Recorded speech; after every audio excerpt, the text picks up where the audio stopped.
بسم اللہ الرحمن الرحیم۔ السلام علیکم مسلمان بھائیوں اور بہنوں۔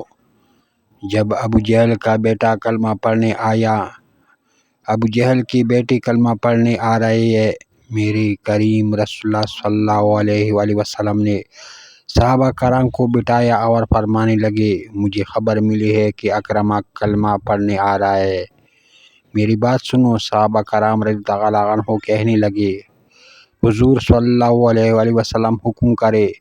تو محبوب صلی اللہ علیہ وآلہ وسلم نے فرمایا، کوئی اس کے سامنے اس کے باپ کو گالی نہ دے، کوئی اس کے باپ کو اس کے سامنے برا کہہ کے نہ پکارے۔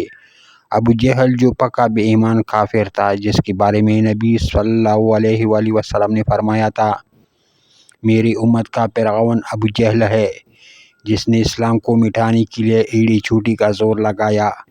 حضرت ابوبکر صدیق رضی اللہ عنہ فرماتے ہیں، میں اس دن اتنا رویا کہ میری داڑھی آنسوں سے بھر گئی۔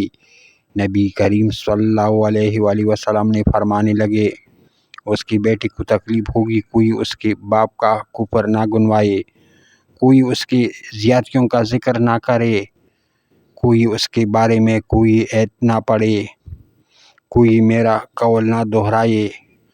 حضرت سیدنا ابوبکر صدیق رضی اللہ عنہ فرماتے ہیں، میں رونے لگا تو مجھے سے حضرت ابو درداء رضی اللہ عنہ کہنے لگے، آپ کیوں رو رہے ہیں؟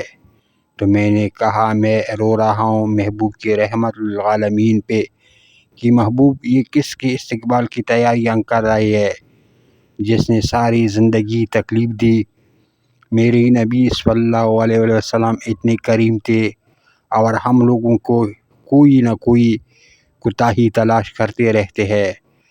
ہمارا وتیرہ بن گیا ہے، کسی کی 99 خوبیاں ہیں لوگوں کے، وہ چھپ جاتی ہے، پر ایک خامی ساری دنیا دیکھ لیتے ہے۔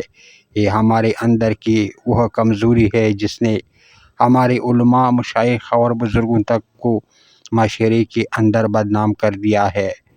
اللہ ہم سب کو نبی کریم صلی اللہ علیہ وسلم کی طریقے پر چلنے کی توفیق عطا فرمائی ہے۔ آمین ثم آمین یا رب العالمین۔